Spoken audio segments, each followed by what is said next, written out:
Good evening, and welcome to the first Town Hall series sponsored by the Greater Phoenix Urban League Young Professionals.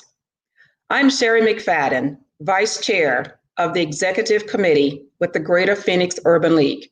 It is my honor and pleasure to welcome you to our first Town Hall series tonight. We have an array of outstanding guests. But before we get started, let me thank State Farm Insurance Companies. I am a member of that organization as a director here in Phoenix. State Farm has a long history of supporting our communities through investments, through volunteerism, and most importantly, because we're committed to the communities in which we live.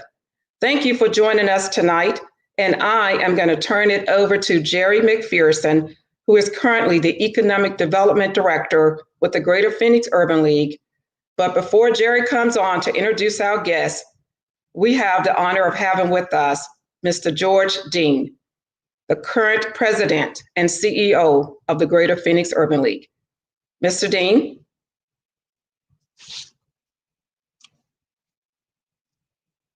CEO of the Greater Phoenix Urban League, and on behalf of the board of directors and the staff of the Greater Phoenix Urban League, I also want to welcome you to this town hall.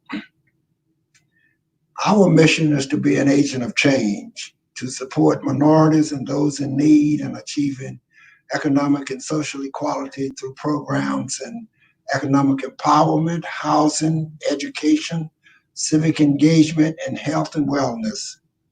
For 75 years, the Greater Phoenix Urban League has been providing human social services to individuals and families and speaking out on issues that affect the well-being of our constituents. We're now speaking out on the need for just and humane policing accountability and transparency, and social justice.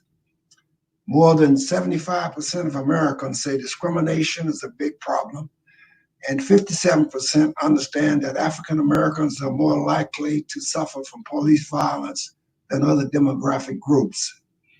The unemployment rate for African Americans is very near 17%.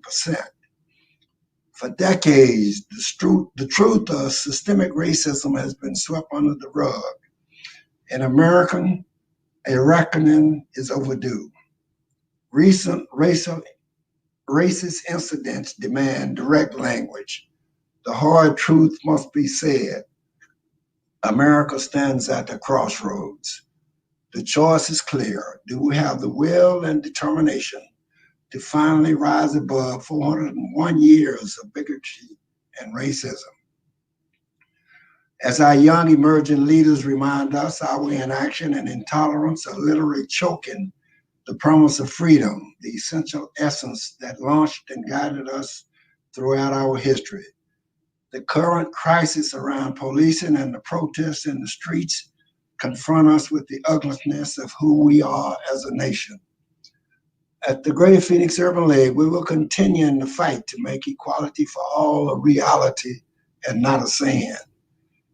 This is the first in a series of monthly town halls that we will be conducting to keep you informed and aware of what must be done to make America great for all.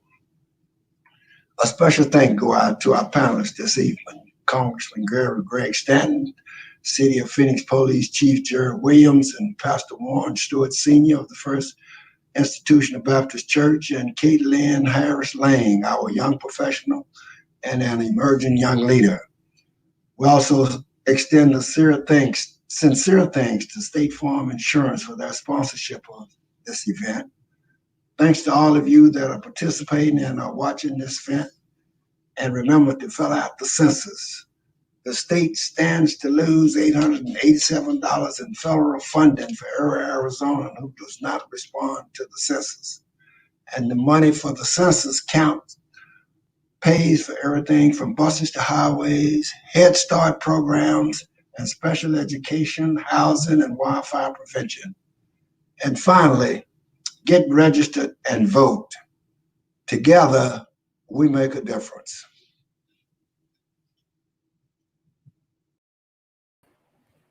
Thank you, President Dean. Thank you to our host, Jeri McFadden. Thank you to our panelists who I'll be introducing in just a moment. Thank you, State Farm, for your sponsorship, but most importantly, I'd like to thank everyone in the audience for tuning in, paying attention. As mentioned, this is the first installment of a monthly series that will give citizens from Phoenix and surrounding cities a chance to connect directly with various community, civic, and business leaders.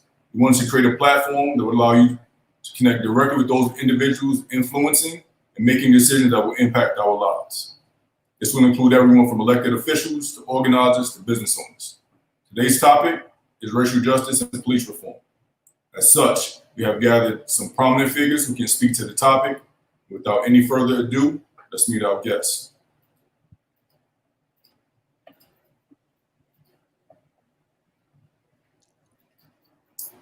So I'll start by introducing Chief Williams. Chief Williams is the Chief of Police for the City of Phoenix Police Department. Chief Williams, would you like to share a couple of words? So good evening to everyone, and thank you for the opportunity to begin the process of talking through what policing can look like moving forward. I am definitely esteemed and honored to be with the panel of guests that we have, and thank you for the opportunity to walk through this process together. Thank you. Next, we have Congressman Greg Stanton. Greg represents the 9th Arizona District of Arizona in the U.S. House of Representatives. Greg? I'm sorry, Greg, you're on mute, Greg. We got you. Thank you so much, Jeri. Thanks for putting it together and your leadership with the young professionals at the Phoenix Urban League. That organization is a powerhouse and growing and doing great things. Thanks to State Farm for helping to put this together. There really is no more important issue that our country is dealing with right now than the issue of racial justice and reforming policing in America to make it safer for everyone involved. And in Congress, we've taken some very important steps. We're going to go over those steps. I know a lot tonight, but I want to make sure everyone hears me clearly. I and we are listening. Change is coming. Change is essential. And the people that have been peacefully protesting on the streets of Phoenix and throughout the country, the message is being heard loud and clear that if we're really going to improve justice in America, we have to do some serious reforming. It makes our country stronger. So I'm looking forward to a good forum here tonight. Thank you, Congressman Stanton. Next, we have Pastor Warren H. Stewart of First Institutional Baptist Church. Greetings and blessings. It's great to be on this panel. Thank you, Mr. Dean and Greater Phoenix Urban League for putting this together. We're looking forward to having a lively conversation that will produce some action steps before it's all said and done. God bless you. Thank you, Pastor Stewart. And finally, we have our Civic Engagement Chair for the Greater Phoenix Urban League Young Professionals, Ms. Katelyn Harris-Lange. Hi, glad to be here with the Urban League Young Professionals. We're a forum and a space for young professionals aged 21 to 40 to get engaged and help shape and create Phoenix into the place that they want to spend their time and the next decades from. So looking forward to this conversation and future actionable steps. Thank you, Katelyn, and thank you to all of our panelists for joining us today. Just for those in the audience, we have a list of prepared questions that either came in from the Greater Phoenix Urban League or were submitted prior to today's event. If you have a question that you would like to ask, we'll have an opportunity to do so towards the later part of our event. All you need to do is drop it within the chat, whether you're watching on Facebook or YouTube. We'll have the opportunity to answer those questions later in the day. We'll get started with the prepared questions, and I actually want to start with Chair Katelyn Harris-Lange. We have seen many people, particularly young adults, become activated in recent weeks to voice their opinions. From your perspective, how successful have the efforts been, and how would you gauge the response from our law enforcement agencies and elected officials? So we've had a lot of losses, but I'd say recently we have had some wins. I remember I've been in this seat for about 18 months now. Soon after we took over as a new board, we attended the community meeting between the Phoenix PD and Mayor Gallego at Pilgrim Rest. It was just about a year ago, a couple of weeks ago. We had thousands of community members there who really wanted to see more productive relationships moving forward with Phoenix PD. There were families who were grieving and didn't have answers. So a year ago to now come today to the Phoenix City Council passing the Civilian Review Board and allocating $3 million in funding, that is a big step, and it wasn't easy. I'd say as far as the response from law enforcement, I think the community is still concerned about the approach to protests with riot gear, the number of arrests, especially in some of the early days of the protests, and record numbers of police shootings. And we've had some recently that people are gravely concerned about. Thank you, Katelyn. We'll now pivot to Chief Williams. Just make sure that I unmute myself. So to the point of the Civilian Review Board, the community has been asking for that for a number of years. I think Pastor Stewart can definitely speak to that. We see that as a win also in that, and I've said at the table numerous times, that to have an outside entity look into our agency will serve to do a couple of different things. So one, obviously increase transparency.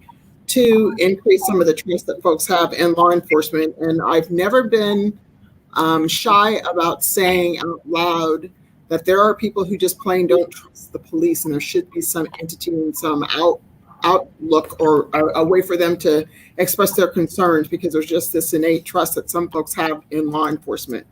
To speak to the reforms and to Congressman Stanton's point, we are listening. Some of the challenges for us will be taking a system and pivoting it on a dime and on a circle. And it's not to say that that can't happen, but some of the things that I'm dealing with as a police chief are things that are written into laws and into policies.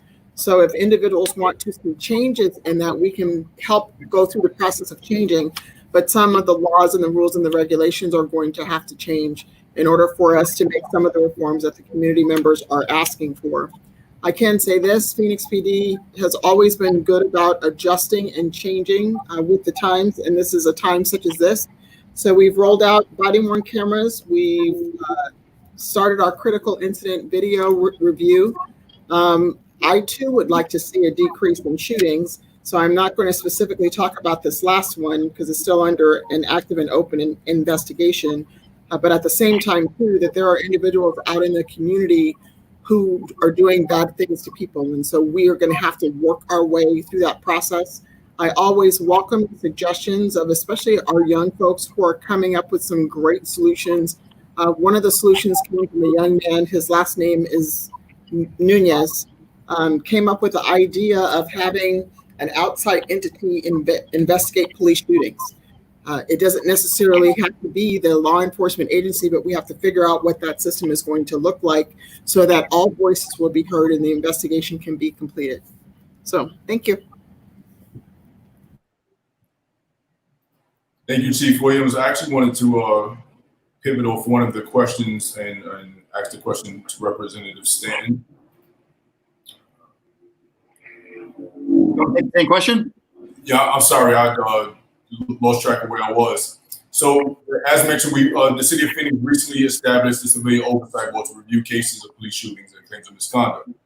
I will ask you, when talking to your colleagues in Congress, how beneficial have they been in improving the manner in which Black and Brown communities have been dealt with?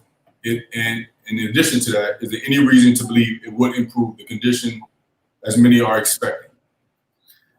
Well, I think an additional set of eyes and ears, working with the police department, working with the community, doing it separate investigations so that when the chief has to make a very difficult decision, when a police officer hasn't been involved in a shooting, when the chief has to make a decision about discipline or potential termination, I think Chief Williams, who I work very closely with, we're lucky enough to hire her during my time as mayor in the city of Phoenix. I think that's going to be a positive thing. I think around the country, I think the honest answer is it's mixed. It depends on the makeup of the board, how active the civilian board is.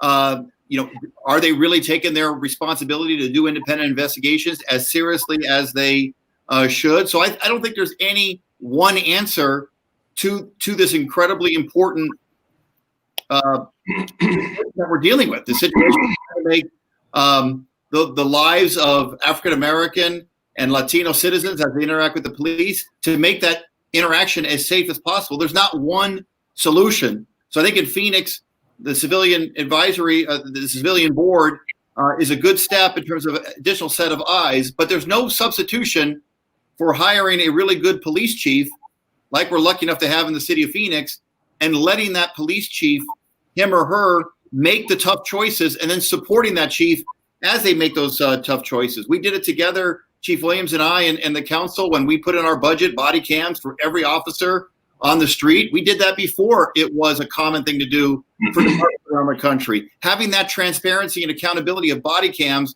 is probably the most important thing we can do to increase trust in the community. Again, that's not the total solution, but that's a huge step in the right direction. And we did a lot of other important reforms in terms of better supporting our immigrant community as they interact with our police department, better supporting people who have various sorts of mental illness and the challenges there. The chief helped put together a division of the police department where officers were better trained to help people with mental illness, whereas before it was a real challenge. We had some really, really difficult cases, including the tragic death of Michelle Cusseau. And so there are a lot. I think doing community boards like the one we're talking about is one step among many that we can better serve the community. Thank you, Representative Stan.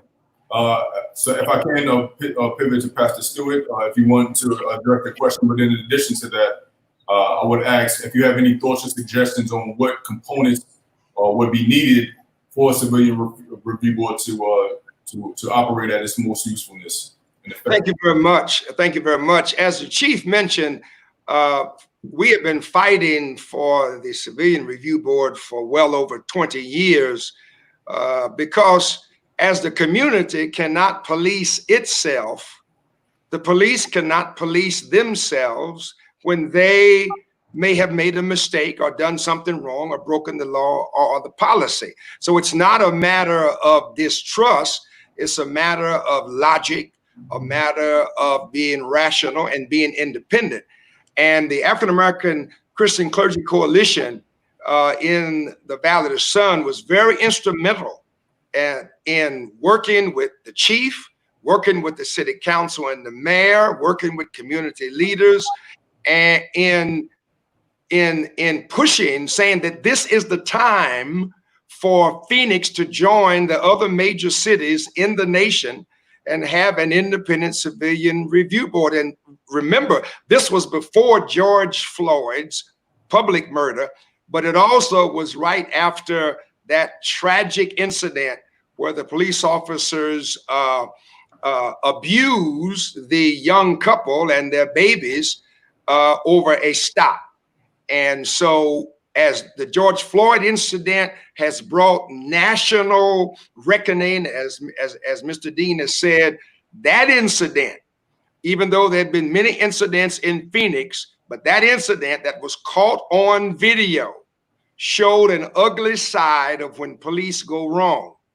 And that was really an impetus for the community to come together in that huge meeting we had at Pilgrim Rest Baptist Church that Katelyn mentioned. And thousands of people were there and they heard us, and we're glad to be a part of the solution. Thank you, Pastor Stewart. Just as a follow-up, are there any specific components or elements that you believe would need to be included in order for it to operate effectively, a civilian oversight board? Well, for one, it needs to be financed. It needs to be budgeted. And we thank God that a few weeks ago, even amidst the downturn in sales taxes, that the city council overwhelmingly voted to fully fund the Civilian Review Board. This is not a volunteer board. It will have staff. It will have, I believe, an executive director, professionals, and it will involve, of course, the community and the police. But this is a major policy making board in the city of Phoenix. Thank you, Pastor Stewart. I wanted to pivot back over to Chief Williams, and there is obvious there is an obvious divide in the perception and reality between police officers around the country, the citizens, and those respective communities. What steps are being taken to synchronize these two viewpoints? So I would love for it to just be one converging set, but I'm also not naive enough to think that that's happening. And I've been on a couple of different conference calls and you name it. But at the end of the day, the country has to face, or policing has to face, the fact that time after time after time, there are images of African-American males suffering at the hands of law enforcement. So we do need to own that piece and own that component. At the same time, it's incumbent upon leaders such as myself who run police departments to properly enculturate our people, to change and adjust policies and procedures and practices to mitigate some of the things that are happening. And to Pastor Stewart's point, we definitely came to light, not in the best way, in a horrible way possible, last year during the incident that he did reference. But at the same time, we learned from that incident and we changed and we adjusted. So we talked about body-worn cameras, we updated training, we implemented implicit bias training. We now have a process that when we have an officer-involved shooting, we go back out to that neighborhood and re-engage that neighborhood to let folks know what's going on. So I don't want it to be lost on the fact that we didn't do anything from last year's lessons learned. But I will say that we do have a ways to go, and those ways to go are through policies, procedures, practices, and holding officers accountable. Phoenix PD has been that law enforcement agency too that is holding officers accountable. While the great part of my job is being able to promote people and hire people, I also have the responsibility of making sure that people whom I don't believe after an investigation is happening shouldn't be police officers, that they are not police officers too. So I think it takes that urgency to make sure that we communicate that. Can we get better? Yes. Can we communicate more? Yes. Can we be faster about getting things done while still being accurate? We're working through that process.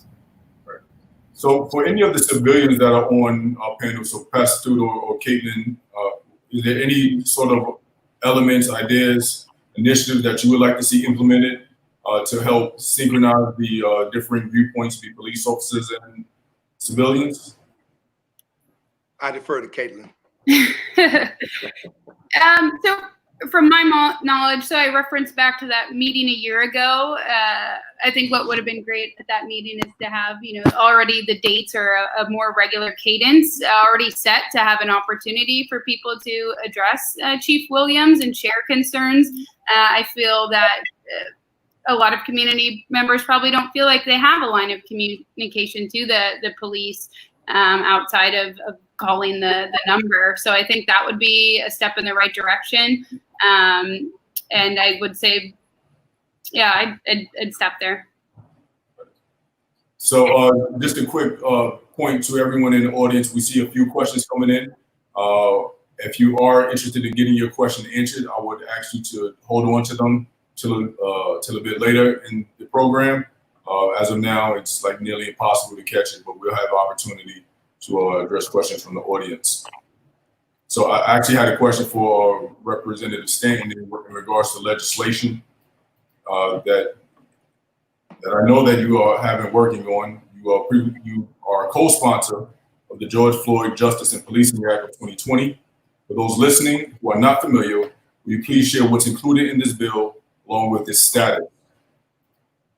Okay, thanks for asking. I am a co-sponsor of that bill, but the real power behind that bill is Congresswoman Karen Bass from California, who I serve with on the Judiciary Committee, and she is chair of the Congressional Black Caucus.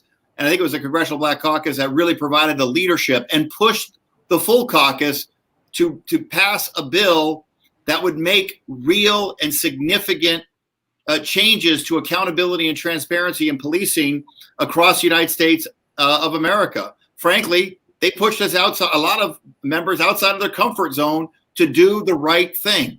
But after listening to George Floyd's brother, who did testify before the Judiciary Committee, after listening to civil rights leaders, after listening to law enforcement leaders, I felt that this bill was the right direction for the United States of America. And it's a bill that is a much stronger bill than what the Senate has proposed, a significantly stronger proposal than the executive order that President Trump tried to put forward. Let me just give a couple examples of what's in the bill that not only I'm co-sponsoring, but the bill that has passed the United States Congress. So this bill is the United States Congress bill to fight for more just policing in America. We're waiting on Senate action. It would, number one, ban chokeholds for police officers across the country. It would ban no-knock warrants in drug cases. The tragic murder of Breonna Taylor in Louisville was a result of a no-knock warrant. We've looked at the facts of that case and other cases and said, you know what? The value of no-knock warrants is not worth the risk of life. And so that is included in the bill. It would end qualified immunity for police officers. Frankly, that's probably the most controversial part of the bill. But if a police officer does violate a citizen's civil rights, they ought to be held accountable just like anyone else would be held accountable for the same thing. It doesn't establish a national police misconduct registry so that it'll have to be reported to the federal government and have to be made available for public viewing. Officers that have been involved in disciplinary issues or have been involved in police violence of various sorts. So the community is well aware of those officers. Let's say Chief Williams decides to terminate an officer, and that decision to terminate is upheld by the Civil Service Board. We don't want that officer being able to move to a different jurisdiction without the community being aware. There's a lot more detail to the bill, but those are the strongest points of the bill. And I urge the Senate to take quick action on the George Floyd Justice and Policing Act. So the question I have to Congressman Stanton is, in reality, since there's a difference between what has been passed by the democratically controlled House of Representatives, what can be done for a compromise to get the Senate to pass a similar bill? Is that a reality, or are we just going through the motions and we have to wait until the election is over in November? Okay, Pastor Stewart, bipartisanship does exist in the United States Congress on occasion. We've passed 4 COVID-related bills in a bipartisan way, including the CARES Act. It did provide PPP to businesses all across America. We read about those businesses today because they finally did release the names of all the businesses that benefited from it. It's the money that came that Governor Ducey has spent to provide support for small cities across the state, et cetera. 4 bills we've passed to support the country on COVID. We do have another bill in the House that the Senate hasn't passed, but we have come together at least on that. We did come together on the USMCA, which is the trade agreement with Mexico and Canada. So yes, it's a partisan body, no doubt about it, but we can come together on occasion. And I do believe that Senator Tim Scott, who's the lead in the Senate on the bill, which I believe the bill is too weak in the Senate. Obviously, I voted for the George Floyd bill.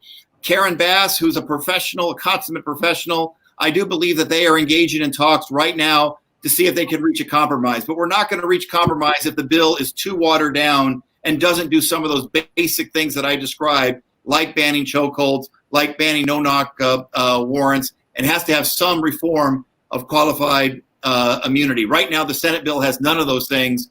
And in order to reach compromise, the Senate's going to really have to stretch a little bit, and we're going to have to have a willingness to compromise as well. And I'm certainly one of the members of Congress that has shown an ability to reach across the aisle and reach compromise. Congressman Stanton, to a follow to that question, is there anything that us, the voters, can do at this very moment to help push that bill along in Senate, or to get our local representative, our senators, to take action and help support the bill? Yes, absolutely. In fact, what we saw with the peaceful demonstrations here in Phoenix, which is ongoing, across the United States, which is ongoing, has had a definite impact. I think that really gave power to the Congressional Black Caucus, and they then really turned to the full caucus and said, we need to do this right.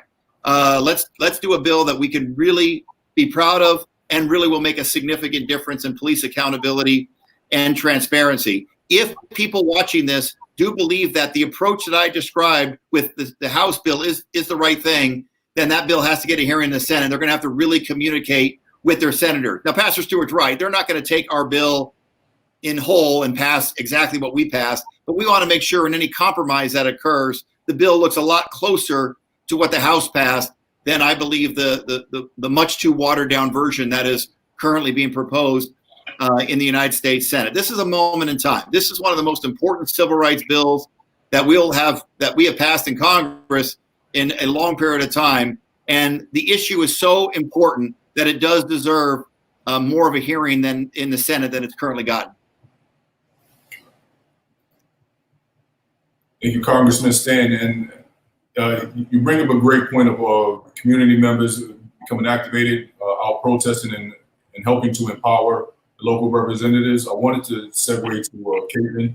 I think we all can identify there's been a great number of millennials and zillennials out there, Generation Z, that have become activated and whatnot. I just wanted to hear a bit from Katelyn, our resident young professional on the panel, to kind of talk about your perspective on how effective and how important it's been for the young adults to get out and have their voices heard. I think it's been critical. I think people are protesting who haven't protested before, and once you start it, it's hard to stop. I think with this latest push in Phoenix, not only were there more people protesting, but there were more groups coming together and forming coalitions to get things done, keep people informed, and even outside of our young professional groups like Black Lives Matter, Phoenix Metro, Mass Lib AZ, Voter in Action, Transport Pueblo, Phoenix Local Organizing Committee, all those groups were co-branding materials and events to bring more people out and bring people together to really align on what they were looking for in terms of action. So we continue to support the work of all of those groups, and for people looking to get involved, we know even if it's not with our group directly, there are many other ones to get involved with.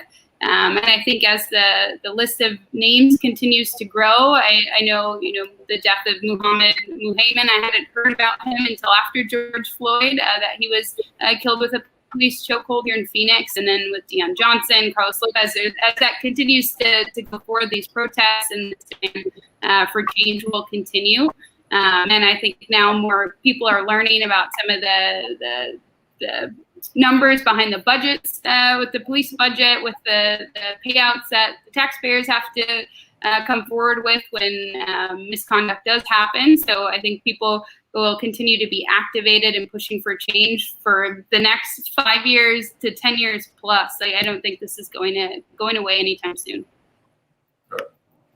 Pastor Stewart, I actually wanted to get your opinion on this as well. We know you've been a pillar of the community for a number of decades, have been integral in leading a number of initiatives, including MLK Day becoming a state recognized holiday. We want to get your perspective on what you perceive the success of the young adults, and if there's any words or ideas that you would like to share about their activity.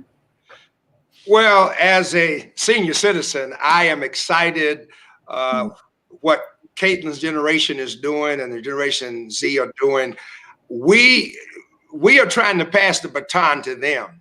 And what we want them to do, what we want all of us to do, is take advantage of what we call in theological circles a kairos moment, Kairos. It is when God intervenes our regular schedules because he's trying to get our attention. I strongly believe that George Floyd's public murder by police in Minneapolis can be used of getting our attention. We can either take advantage of this kairos moment, as many are doing around the nation, in Phoenix, in the Phoenix Police Department. We can take advantage of it, or we can waste this time, because it will pass. But it is my hope that Katelyn's generation and the one following her, and even the one above, those who came after the boomers, if we can get together and get the power structures in business, in government, in justice to come together and see that we have a chronic perennial problem with systemic racism in the justice system, in our policing, and admit it, acknowledge it, as painful as it may be, and then, to use another biblical word, have repentance. all repentance means is to go in another direction. And Chief Jeri Williams has evidenced that and has exemplified that since she came back to Phoenix. And so we have somebody who heads our police department with whom we can work and bring about this repentance, which will bring about change in policing, and hopefully it would move into the criminal justice system. Thank you, Pastor Stewart. I want to segue over to Chief Williams. We recently learned that you joined the Police Reform and Racial Justice Working Group, consortium of city mayors and police chiefs from around the country to produce, advance, and enact meaningful reforms to address police violence and patterns of racial discrimination. How do you expect to leverage your participation in that group to improve the quality of life for the residents of Phoenix? That's actually a great question, and it kind of references a little bit of what Katelyn said as well as Pastor Stewart said. So to have the ability to sit on national boards and to give and glean both successes and failures that we've had at the Phoenix Police Department has been definitely beneficial for all of us. To Congressman Stanton's point, as he's talking through the list of things that are on the bill, the Phoenix Police Department banned chokeholds. We were listening. To Pastor Stewart's point, to the nation's point, we are now being forced as a result of a Kairos moment to listen, and that's not bad. That's a good thing. That's a way for us to talk through this very painful process of changing and adjusting law enforcement. It's just going to take some time. And my biggest concern right now is that there's not going to be patience for the time that it's going to take to make these changes and adjustments. I did log on and sent a chat to everyone that says, to Katelyn's point, involvement is great, but at the end of the day, we need lawmakers, we need policymakers, we need folks like that. And it's going to take some Gen Zers. It's going to take forward-focused folks like Congressman Stanton and others. It's going to take the faith-based community with Pastor Warren Stewart Sr. And to be honest with you, it's going to take the Greater Phoenix Urban League to continue to have these kind of conversations. So someone like me can articulate some of the whys behind things. It doesn't mean that things can't change, but I think some of the whys that things are happening, or some of the limitations that I have as a police chief because of rules, regulations, and laws, I think we still need to talk through that also. So my participation is allowing me to have access to people and information to really take this idea of police reform, that's a national conversation, obviously, and take it nationally and locally. So we're definitely, Congressman, talking about some of the same things on the list that you have, that we're working through that process. We are listening, we're hearing, in all honesty, we don't have a choice but to listen, and we don't have a choice but to change and improve. Thank you, Chief Williams. And I actually wanted to, you touched upon it, it's a great opportunity to remind the audience that the deadline to register for the local primary is tonight up until midnight. So if you haven't registered for the primary, be certain to do so. For those who don't know, I am now the immediate past president of the Greater Phoenix Urban League Young Professionals. And I can tell you we have absolutely been intentional on being engaged in the civic space, making sure that our members in the community have registered, that they voted, that they're aware of the topics, and aware of some of the key issues. With that being said, I wanted to segue back over to Katelyn, who has been integral in activating our young professionals on some of these topics. What sort of challenges do you feel like, or what sort of challenges have you experienced in activating our young professionals and getting them aware of the certain topics and getting them to actually take part in the political process? It's just getting the information out there, and putting the emphasis that local matters, local elections matter. I think I was lucky in attending a lot of events probably almost 3 years ago now, and remembering leading up to our Phoenix mayoral election, the last one, the top 4 primary candidates all had public safety as one of their platforms. And I can guarantee that all of that meant increase the police budget and put more police on the streets, which literally strikes fear into the hearts of minority communities. And now I think public safety, it's not coded language anymore. People are going to be demanding better answers. They're going to be like, what does that look like? What do you mean by that? Who are you going to be keeping safe? So I think now with the work that we've been doing, we had over 20 civic engagement in person and virtual events talking about elections, talking about the census, talking about mass incarceration, push out of Black students in schools. So we've been doing a lot of the education, getting the information out to people. And now for these next elections, we're going to continue that. And I think people are going to have harder questions. Candidates are going to have to get real and save the generic campaign platforms, but really dive into what that means, because we'll be questioning that. So Jeri, could I respond? This is Chief Williams. Absolutely. So to Katelyn's point, in many of the conversations that I've had nationally and locally, law enforcement aren't the right people to call for certain things that we've been forced to over time respond to. Should you call Phoenix Police Department or police agency if someone is having a mental health crisis? I would argue that not necessarily. I would argue that it would be a better place and space for us to have those calls come in and us hand that off to someone who is in a better position to manage that. Should police be called in for homeless issues? I would argue, no, we're not the best person to call. So I totally hear what the Gen Zers are saying about the whole police movement and not having police interaction. Trust me when I tell you, police chiefs across the country and in this county are having that same conversation, because we want the right people to respond in order to make sure that we can help and better assist the community. And sometimes it's not calling police. Thank you, Chief Williams. I had another question for Congressman Stanton. We can't address the topic of racial justice and not talk about voting rights and the access to do so. I read that since 2013, Arizona has had a continued decline in the number of polling places while the population has grown. There have been a number of suggestions floated in recent years, from voting by mail to making election day a national holiday. What details can you share with us about any updates on what Congress is doing to ensure that every citizen is able to exercise their right to vote? All right, that's a great question. And Pastor Stewart referenced earlier that there's some partisanship in Washington. We have to do more to get together and compromise. But this is an area, unfortunately, where there has been no compromise, because, and I'm going to get a little bit partisan here, only because it is what it is. In the House of Representatives, which is led by the Democratic Party, we're in the majority.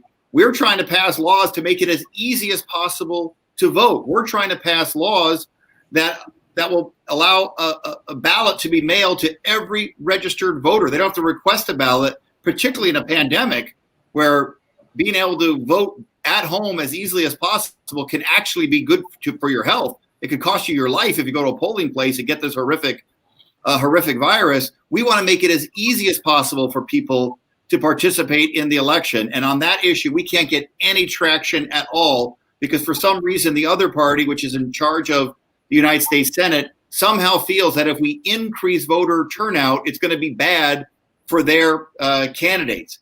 The United States Supreme Court a few years ago gutted the Voting Rights Act. The very first bill we passed, the United States Congress, H.R. 1, fully restored the Voting Rights Act. That bill can't even get a hearing in the United States Senate. Bills that are passed in our state legislature in terms of eliminating people from the voter rolls way too easily, or making it harder for people living on Native American communities that may not live near a mailbox, try to make bills that would make it harder for them to be able to give a trusted person their ballot so they can mail it on their behalf so they can participate in this election. There's a lot of things going on in our state legislature that come in the form of voter suppression. The other side, for some reason, is trying to shrink the vote, and our side is trying to increase voter turnout. I don't think they're either Republican or Democrat. Can't we at least agree that increasing voter turnout is good for our democracy and good for the future of this country? So you can hear my frustration in my voice. We put in the HEROES Act, which passed the House but hasn't passed the Senate, over $3 billion to give to the secretaries of states around the country so that we can get a ballot in the mail to every single registered voter We should do that regardless, but particularly in the middle of a pandemic like we're in, can anyone disagree that that's the right thing to do? So I would like to offer this recommendation to the Greater Phoenix Urban League, since you said this is a monthly series and this is the inaugural town hall. In one of your town halls, invite people on the other side of the aisle and ask them some of the same questions about voters' rights, about policing, about criminal justice. Provide for them the data that backs up the legitimacy of our grievances, of the existence of systemic racism. I would love to hear what they have to say, why they block all of this legislation that simply tries to give every American citizen the rights that he or she allegedly has based on the Constitution of the United States of America.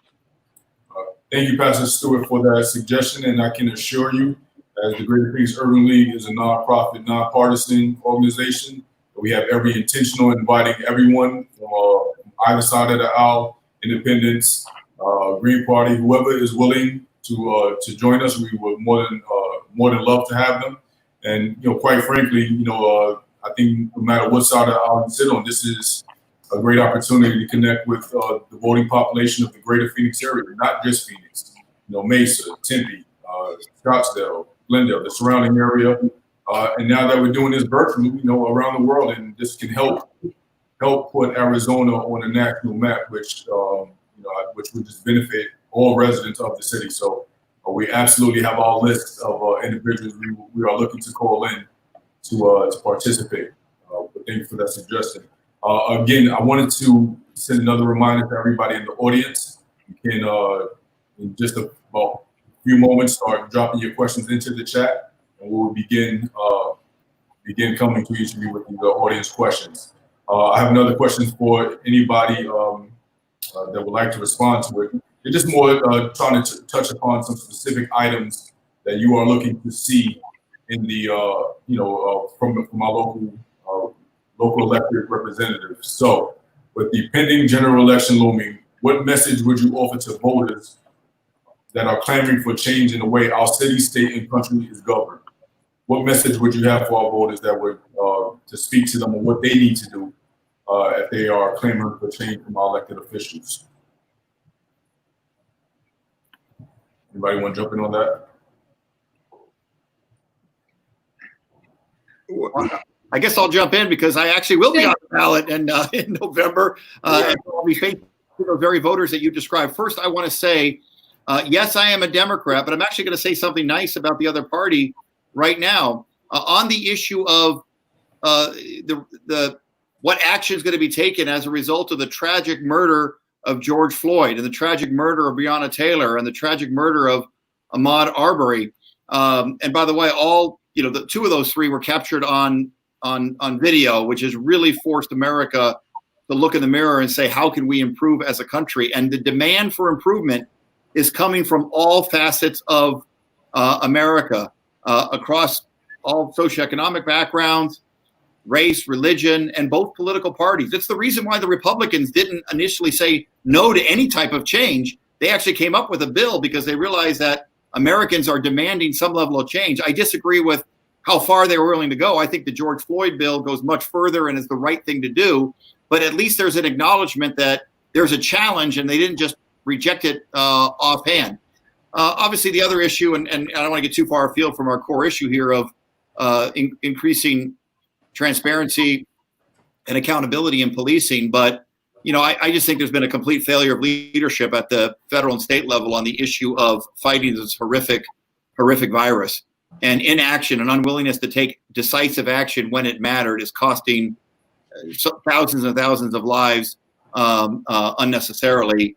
And people sometimes got caught up in politics in that because they didn't want to take on their members of their base. They didn't want to put on a face mask to protect themselves and protect others. And, the message really is, in a time like this, you've got to take swift and decisive action to protect the people that you represent. And inaction can cost lives. And that's both on police accountability as well as this horrific virus that we're dealing with. Does anyone else want to jump in on that before I start taking some questions from the audience? If not, we have a great question from Daniel. Forgive me, Daniel, but Mullah Zagnov. Forgive me if I mispronounce your name, but made my best effort. To Representative Stanton, can you pass an automatic vote by mail or voter registration bill in Congress? Is that something that is possible? All right, that's from Daniel M. We'll call him for purposes of this event. Daniel, not only can we did. I mentioned earlier H.R. 1, the bill that did vote to fully restore the Voting Rights Act to protect the voting rights of minority citizens, the United States of America, which is so important here in Arizona with our active African-American community and Latino community and Native American community, all who have been hurt but when the Supreme Court gutted the Voting Rights Act. It's incredibly important. But in addition, that bill did include a passage of automatic voter registration and to make it as easy as possible for people to participate in our elections. Of course, who can disagree that automatic voter registration is the right thing for America? Anytime you have contact with a government agency, you apply for any benefit or service, you should automatically be signed up to vote to make it as easy as possible. And then once you signed up to vote, you should have a ballot mailed to you. You shouldn't have to take an additional step to request a ballot. If you're on the voting rolls, you should automatically be mailed a ballot. And that's what would be included in H.R. 1, which did pass the House and is awaiting action in the United States Senate.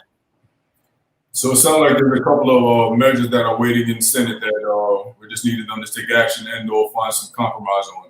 Jeri, I don't want to get too far afield, but there are 400 bills that have been passed by the House that are awaiting even a first hearing in the United States Senate. Obviously, part of it is partisanship, but part of it is, they think they have a different political philosophy about what should be done. The House is taking action. I'm proud of the actions that we've taken, and we're going to need to make sure we want to get 400 bills that are very positive, at least get a hearing in the United States Senate. I have a question from another past president of the Urban League Young Professionals, and it's for Chief Williams. Just wanted to talk about the policy that exists. Oftentimes we see incidents where police officers do not have their body cameras activated. What is the policy for Phoenix PD, and what challenges do you face as a department related to body cameras? So Sasha S., thank you for that question. With the rollout of the body-worn camera system, policy says that if it is not activated, you will automatically receive discipline. And then that discipline progresses from a copy of a written reprimand, depending on the scenario and situation. So we do have a policy that says that people are supposed to activate them, but instead of leading with the policy, we're always messaging to our employees that when you respond to a call, you need to have that body-worn camera activated. And further down the road, we're looking at auto activation also, so there won't even be a need for the officer to turn their cameras on. So that's always a great question, with the caveat too that sometimes a body-worn camera video doesn't show everything, but it really does increase what is seen by the officer and what is seen by the community member. So thank you for that question, Sasha S. Let me just jump in on that one too, Jeri. Mandated use of body cameras, meaning they have to have body cameras and have to be used. They cannot be turned off. That is included in the George Floyd Justice and Policing Bill. It would become a federal requirement that local law enforcement have body cams and the officers are required to use them. So Congressman, thank you for mentioning that, because what I think sometimes gets lost, and I'm sorry, Jeri, I just jumped in, seems to get lost is that there are 18,000 police departments across the country, and most of them are not major cities that have 4,000 or so folks and 1 million plus people who live in their city. So for us to say that officers need body-worn camera footage and video and have that equipment, I think is going to be critical in helping to show what we're doing and then better assist us in building trust and accountability and transparency. So thank you for that, sir. Let me jump in real quick again, just say that Chief Williams and I, when she first became chief, that was the first thing she and I worked on, was getting in the budget enough money so that every single police officer that's on the beat would have that body cam. And she can't say it, but I'm about to say something. It's unacceptable that Arizona DPS does not have body cams on DPS officers. And that's one of the reasons why there are so many unanswered questions about the tragic death of Deon Johnson is because there was no body cam, because DPS does not have body cams. In 2020, that's not acceptable. I can say that, Chief Williams can't, but it's really important that an agency of that size and importance gets body cams. Thank you, Congressman Stanton. We have another question from Lisa Bishop. How can interested Phoenix citizens get involved in the Civilian Review Board?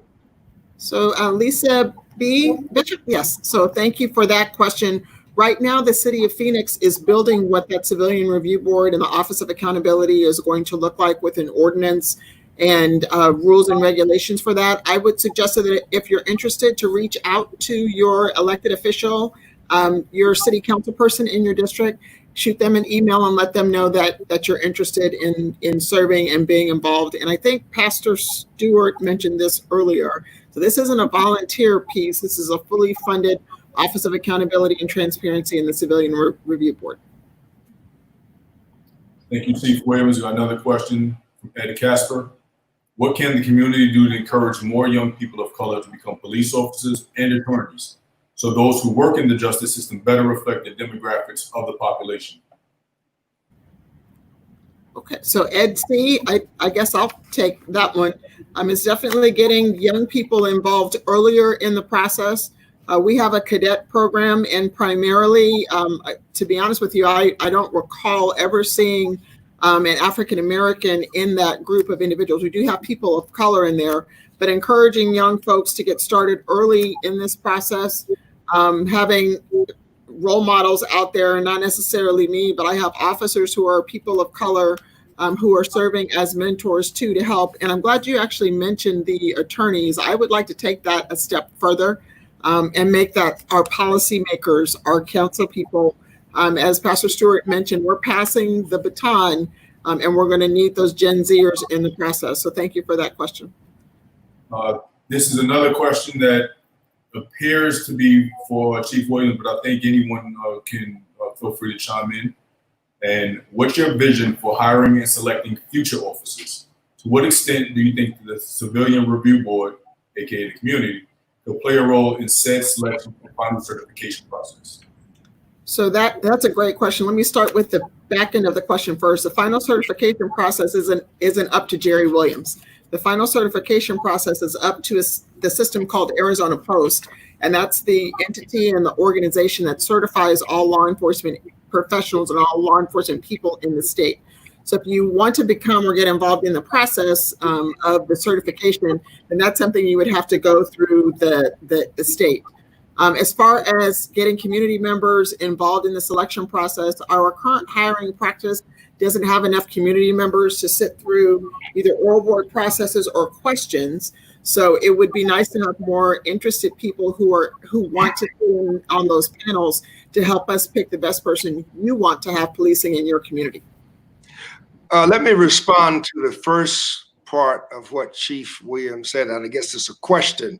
Now, I believe the agency she mentioned, I was in a discussion with someone about that last week. Is this the one where most of the people on the board are white and middle-aged? There's hardly no diversity on that board that deals with policy.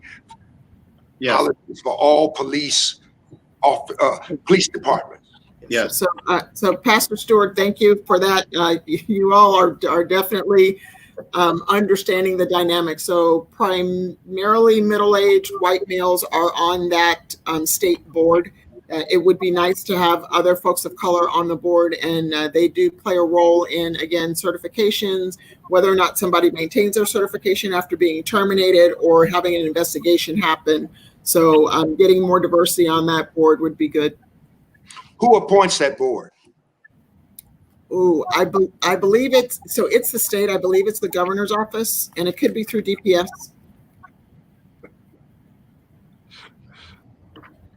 All right. Well, we still got a few more questions coming in from the chat. Chief Williams, you seem to be very popular. We'll ask another one from Karan Gidry, another young professional, and it's do police officers have periodic psychological exams to see if they develop subconscious biases that impact their decision making? So that's a great question. Let me answer Carranza. I don't want to mispronounce your name. Yes. So we do not have periodic psychological exams. That was something that has been overwhelmingly discussed both internally and externally.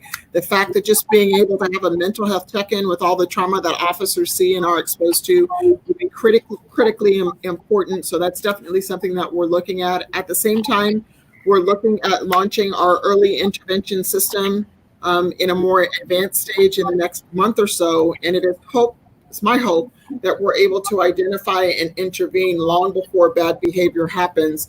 And so we're going to begin the process of launching that hopefully in the next 30 to 45 days. But it would be great to have psychological exams and or just someone to talk to. I do recall meeting with a young group of folks who indicated if we could train, so if you have a 2-person unit, if you could train the second person in the unit how to catch clues on mental health of your partner, perhaps we could cut things off before it turns badly. So you talked about the subconscious biases and the impact of their decision making. I think that all leads back to the psychological exams and, quite frankly, what's going on in that person's life. You know, a sergeant, a lieutenant, or bosses or partners should know that if Jeri will just doesn't see, and how can we mitigate that to get the person the help they need and make sure that they don't have contact with members of our community. Thank you, Chief Williams. And we still have a few more questions coming in from the audience. Jennifer Bronsky Dangramond, forgive me if I mispronounce your name, but I'm trying. What about changing the restoration of rights process to help with voter rights? Can that happen at the federal level? Okay, the answer is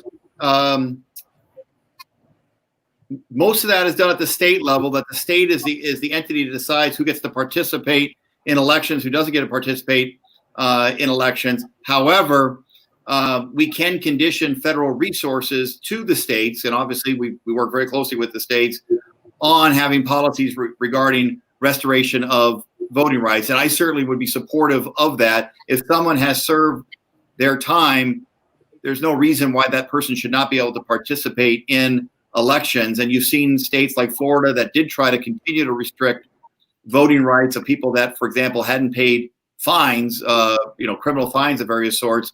The court ruled that was illegal, a person whose only problem right now is that they haven't paid a fine should not lose their right to participate in the elections. And that's just simply the right thing to do. People have paid their debt to society and they're out in the community.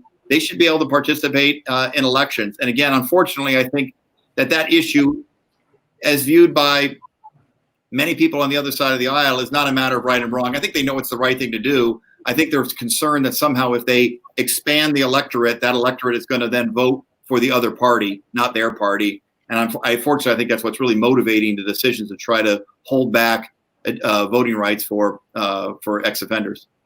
Yeah. So if I can take the opportunity to pull in either Pastor Stewart or Katelyn again, and just kind of what can we do as a citizen to engage with our elected officials to take up some of these issues that we obviously care about, like restoring Voters' Rights Act and/or pushing the needle on qualified immunity. So, Katelyn or Pastor Stewart, is there anything that you can suggest that we can do as citizens to take up some of this responsibility? I defer to my young leader. So we've focused on trying. We were passionate about getting more young professionals on boards, on commissions. We have heard there are challenges though, when you get somebody on a board and then they're on an island themselves and don't have the support that they need to really push things through. That's a big mountain to climb. I think something else that we can do coming into this role, we're elected to 2-year terms, and then somebody else will come in. Me personally will build more of a resource guide for the connections that I've made in legislature and the city council, or know who to email to request the mayor or somebody else to come speak in an event. Put that in one place so the next person coming into this role doesn't have to start from scratch. I mean, a lot of this is relationship based, so where we can connect more people in to have these productive relationships and feel more comfortable with the political process and the different players, I think that will help. Okay, Pastor Stewart, you would not be able to defer this question. This is and this is from one of my favorite people in the world, you, the Dean, Dr. Dean. How can the spiritual community support the mental health and welfare of children as they return to school? Yes, very excellent question, Dr. Dean. We, first of all, must pray for our children, and we must understand that they are moving into this fall school system like they've never moved in before. I just heard recently that 30% of students have no access to internet. I've been talking to our clergy members and community leaders. Somehow we need to partner with business and reduce that to 0%. And for me, that is a spiritual thing, because God created us mind, body, soul, and spirit. So the very fact there is inequity in many students who are poor or students of color who will not be equipped to study this coming semester in a different way than we've ever expected students to study before. So faith without works is dead. So the African American Christian Clergy Coalition has an education sector. And so that sector's focus is to address needs of our public education and how we can bring equity to it. So thank you very much, Dr. Dean. We will be on that. And children just need to be reassured every day by their parents or guardians when they either begin studying at home via internet or sent off to school, that they are loved, that they have the potential to be the next president of the United States, the next governor, the next chief of police, the next pastor, and that you are going to school in order to become the leader that God would have you to become. I hope that answered that question. Good. I'm just happy you couldn't escape the question.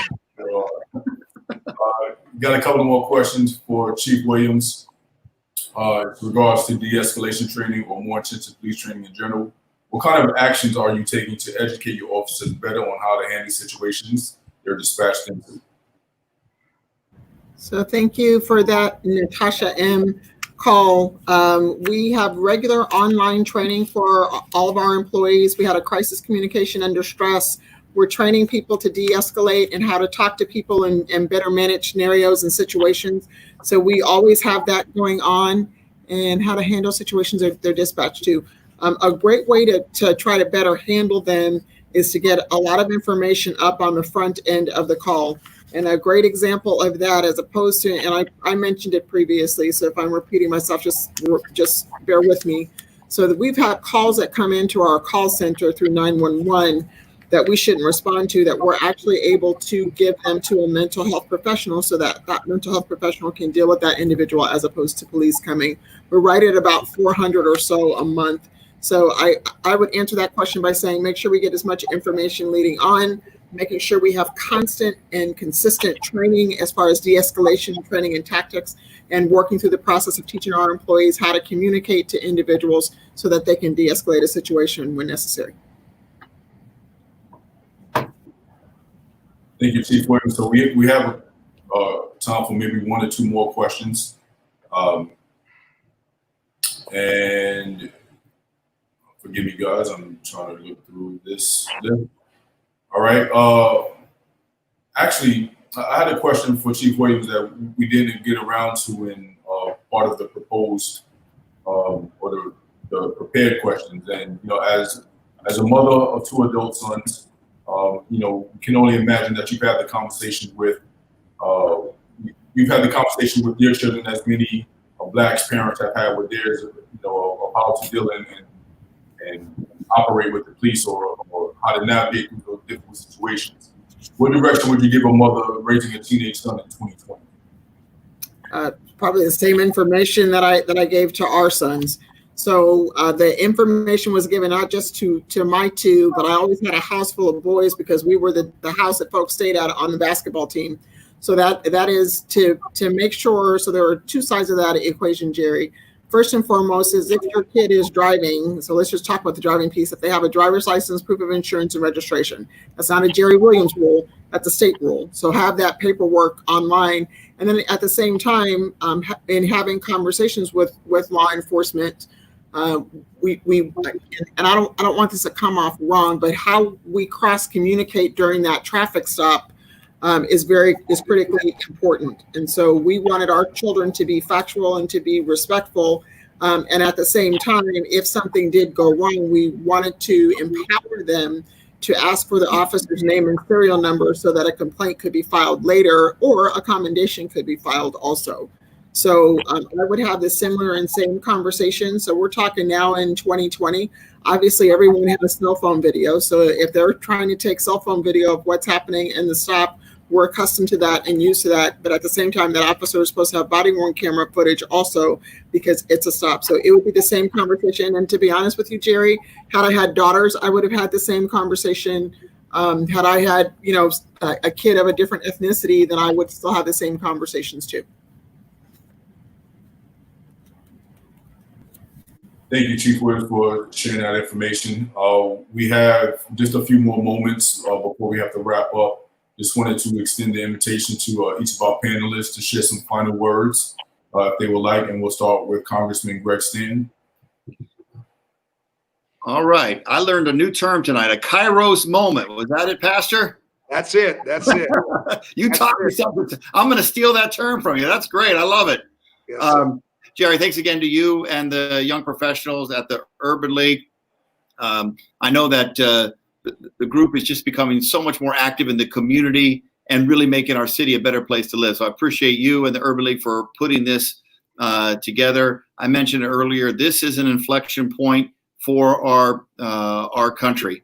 And I think, sadly, videos and cell phones have forced people to look in the mirror and say, can we do better? And I'm proud of the way that the United States House of Representatives has reacted to this. And we've got a bill that is waiting action in the Senate that would make a significant positive difference with police accountability and police transparency. And then one point I want to make is this. Some people try to make this false choice between you either support reform or you support the police. And I know everyone on this panel rejects that false choice. If you support police, you want positive reform, because positive reform makes citizens safer and it makes police officers safer as well. Great organizations embrace the right kind of reform. And we need reforms not just in policing, but in so many other aspects of our society as well. And that's why I could proudly say, I support the George Floyd Justice and Policing Act. It's a strong step in the right direction. And I do it because I support community and I support police and police officers as well. And I hope and pray that people watching this and people across the country are going to say, it is time to pass a bill of this importance and ask our senators to take the right step and pass a similar bill. Thank you so much, Congressman Stanton. We'll move over to Pastor Stewart. Some closing thoughts. Yes, it is important that we not only engage our elected officials and have our community grassroots organizations, but the Greater Phoenix Urban League has a history of working with business leaders, those corporate executives that really run various aspects of our lives other than policing, other than criminal justice. When we fought the King Holiday 25, 30 years ago, we finally won overwhelmingly when the then Phoenix 40, which is now the Greater Phoenix Leadership, when they partnered with us to fight for the common goal. What I have been doing a lot behind the scenes and others, meeting with executives from the the Greater Phoenix Leadership, from the Greater Phoenix Chamber of Commerce and Industry. We must get business on the side of justice. Business must see their role in helping to solve this criminal justice problem due to systemic racism. So I'll leave it there. Thank you, Pastor Stewart. Segue over to Civic Engagement Chair of the Greater Phoenix Urban League Young Professionals, Katelyn Harris-Lange.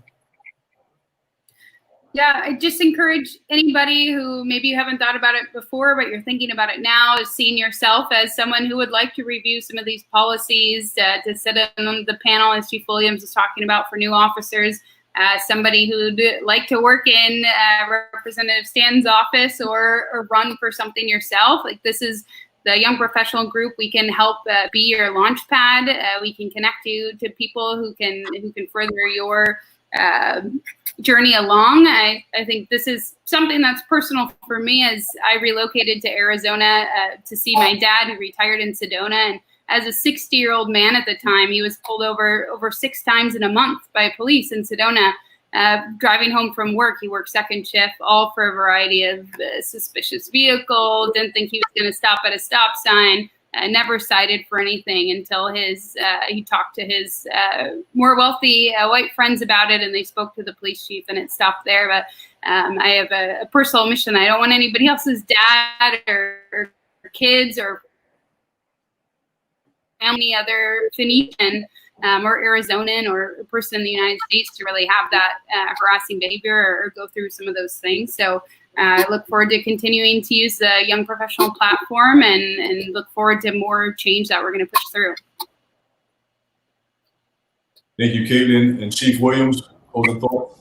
So the travesty of George Floyd and others continues to play in the minds of the American public, and law enforcement is on the hook for that as a law enforcement professional. At the same time, there are leaders across this country who are leading agencies and organizations who are welcoming and embracing the challenge to change. And we can only do this working with our community members, having our community members ask the hard questions and force us into the process of really drilling down, looking at our policies, procedures, and practices.